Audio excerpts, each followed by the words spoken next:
বহিরাঙ্গ জ্ঞান আছে, এটা জানা দরকার। মানে বাইরে কি জ্ঞান? বহিরাঙ্গ জ্ঞান। বহিরাঙ্গ জ্ঞান মানে হচ্ছে বাইরেও শুনছি, আমি শোনার পরে আমার ভেতরে যে জ্ঞান আসছে বা বাহ্যিক যে জ্ঞান আসছে। কি রয়েছে? গীতা হচ্ছে সমগ্র শাস্ত্রের সার বলা হয়েছে, সমগ্র শাস্ত্রের সার। এমনকি গীতায় এমন কিছু আছে যা অন্যান্য কোনো শাস্ত্রের মধ্যে পাওয়া যায় না, যেমন পঞ্চম পুরুষার্থ কথা রয়েছে গীতার মধ্যে। হচ্ছে আমার জীবন পরিচালনা কিভাবে করব, জীবনে যদি কোনো সমস্যা আছে গীতার মধ্যে তার উত্তর আছে, আর কিছুই। তার মানে গীতা অ্যাকচুয়ালি হচ্ছে আমার মনুষ্য কুলের হচ্ছে প্রকৃত জ্ঞানদাতা, আর কিছুই না। তাই মহাভারতের যে ভীষ্মের যে পর্ব রয়েছে সেখানে 26 থেকে 42 নম্বর অধ্যায়ের যে 18টি অধ্যায় রয়েছে সেখানে গীতোপনিষদ বলা হয়েছে, মানে ভাগবতের গীতা বলা হয়েছে। গীতার মধ্যে অনেক পাঠ আছে, তার মধ্যে ভাগবত গীতা কোনটা? 25 থেকে 42 নম্বর অধ্যায়ের যে 18টি অধ্যায় রয়েছে তার মধ্যে রয়েছে এই ভাগবত গীতা। গীতার যে 700টি শ্লোক রয়েছে তার মধ্যে যুধিষ্ঠির বলেছিলেন একটি শ্লোক 700টির মধ্যে। এরপরে আরো শ্লোক আছে বলছি। সঞ্জয় বলেছিলেন 40টি শ্লোক, আর অর্জুন বলেছিলেন 85টি শ্লোক, আর ভগবান শ্রীকৃষ্ণ বলেছিলেন 574টি শ্লোক।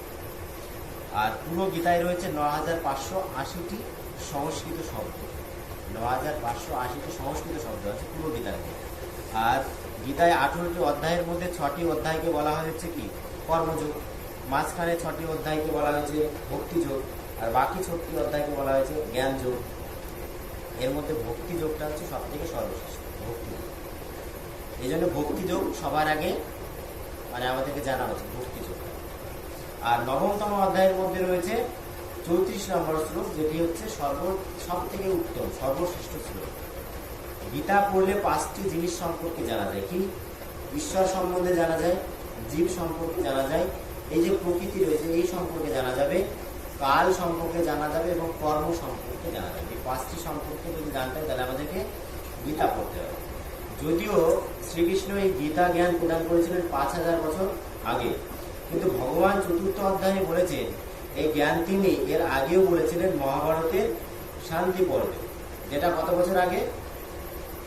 এর তো 12,40,000 বছর আগে। তখন মানব সমাজ আসেনি, সত্যি সত্যি মানব সমাজ আসেনি, তখন গীতার দান একবার প্রদান করা হয়ে গেছে।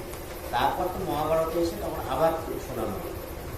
ভগবান শ্রীকৃষ্ণ অর্জুনকে মাত্র 40 মিনিটে এই গীতা জ্ঞান প্রদান করেছেন, মাত্র 40 মিনিটের জ্ঞান প্রদান করেছিল, মানে এত কিছু 40 মিনিট প্রদান করেছিল ওই রণক্ষেত্রে।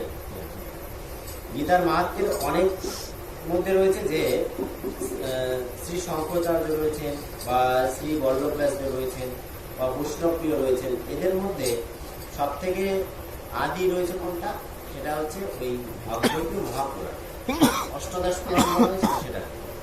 গীতা অর্জনের সময় যেমন গীতা অর্জন মানে কি? অর্জন মানে গীতার জ্ঞানটাকে আমার মধ্যে প্রবেশ করা, যেটাকে বলা হয়েছে গীতা অর্জন। তাই গীতা অর্জনের সময় শ্রীকৃষ্ণের যে 33টি নামের উল্লেখ রয়েছে সেটাকেও জানতে হবে। 33টি নামের উল্লেখ করা হয়েছে গীতাতে। মাং এবং মামেব এই কথাটি বেশি আছে। যোগ শব্দটি আছে 78 বার, 78 বার রয়েছে যোগ শব্দটি। আর যোগী আছে 28 বার, আর 49 বার রয়েছে যুক্ত। এই কথাগুলো কিন্তু জানতে হবে কোন কথাগুলো কতবার আছে। এবার আমার কাছে যদি কেউ এসে জিজ্ঞাসা করে, আচ্ছা বলুন তো আপনি তো হিন্দু ধর্মের লোক, বলুন তো গীতার মধ্যে ভক্তি বাধা। এবার গীতায় হচ্ছে 2য় অধ্যায়কে বলা হয়েছে গীতার সারাংশ। ভগবান যখন বিশ্বরূপ দেখান তখন কাল কিন্তু থেমে যায়। বিশ্বরূপ যখন দর্শন হয় তখন টোটাল পৃথিবী স্তম্ভ হয়ে গেছে। তাহলে যদি কেউ প্রশ্ন করে যে একমাত্র যখন বিশ্বরূপ দর্শন করানো হয়েছিল তখন কাল থেমে গেছে। সেকেন্ড প্রশ্ন, যে ভগবান শুধু যুদ্ধের আগেই গীতা বলেননি, 18 দিন যুদ্ধের মাঝখানেও গীতা কিন্তু বলে গেছে। তাহলে 40 মিনিটের মধ্যে গীতা তো বলেছেন। এছাড়াও কি বলছে যে গীতা কিন্তু শুধুমাত্র ওই রণক্ষেত্রের মধ্যে ওই একবারই বলেনি, যত সময় যুদ্ধ চলেছে ততক্ষণ কিন্তু বলে গেছে। মানে অর্জুনকে তো সে নির্দেশ দিচ্ছে এইভাবে করো এইভাবে করো। এটা কিন্তু পুরোটাই গীতার দান, গীতার জ্ঞান দান করছে। পুরো গীতার সারমর্ম মাত্র 4টি শ্লোকে বর্ণনা করা হয়েছে। আর 10তম অধ্যায়ের 8 থেকে 11 নম্বর শ্লোকে এটা বর্ণনা করা রয়েছে। গীতার 5ম অধ্যায়ের 13 থেকে 16 নম্বর শ্লোকে 3 জন কর্তার কথা বলা হয়েছে। গীতায় 3টি গুণ রয়েছে এবং 3টি দুঃখ রয়েছে, আর 4টি আমাদের প্রধান সমস্যার কথা বলা হয়েছে। এগুলো কি পরের দিন বলবো। আর গীতার 26টি গুণের কথা বলা হয়েছে, আর 6টি আসরিক প্রবৃত্তির কথা বলা হয়েছে। গীতার মধ্যে 26টি গুণের কথা বলা হয়েছে, আর আসরিক প্রবৃত্তি মানে এই যে কলিযুগে অসুরের মতো যার আচরণ। নরকের 3টি দ্বারের কথা বলা হয়েছে। নরকের 3টি দ্বার কি জানেন তো? কাম, ক্রোধ আর লোভ হচ্ছে নরকের 3টি দ্বার বলা হয়েছে। এই নরকের 3টি দরজায় হচ্ছে কাম, ক্রোধ আর লোভ। গীতার 18টি অধ্যায়ের মধ্যে ব্রাহ্মণের 9টি গুণের কথা বলা আছে, ক্ষত্রিয়ের 7টি গুণের কথা বলা আছে, বৈশ্যের 3টি গুণের কথা বলা আছে, আর শূদ্রের 1টি গুণের কথা বলা আছে। মানে ভগবান তখন মানে যখন অর্জুনকে জ্ঞান দিচ্ছিল যে তোমার সামনে দেখতে পাচ্ছ তো সবাই তোমার নিজের লোক, কিন্তু তোমার ক্ষত্রিয়ের কি ধর্মকে পালন করো। একই রকম ভাবে ব্রাহ্মণের যে 7টি গুণ আছে সেগুলো, ক্ষত্রিয়ের যে গুণ আছে সেগুলো, বৈশ্যের যে গুণ আছে সেগুলো এই গীতার মধ্যে বলা আছে। অ্যাকচুয়ালি গীতার মধ্যে সবই বলা আছে। আর বেদান্তের শাস্ত্রের মধ্যে কর্মসমূহের সিদ্ধির মধ্যে 5টি কারণেরও কথা বলা হয়েছে। গুণ অনুসারে 3 প্রকারের, যেমন ত্যাগের কথা বলা হয়েছে, ত্যাগ 3 প্রকারের হয়। আর 3 প্রকারের আহার রয়েছে। আহার কি? যজ্ঞ, তপস্যা, তারপরে শ্রদ্ধা, পূজা, এই সমস্ত বলতে এক একটা কিন্তু আহারের কথা বলা হয়েছে।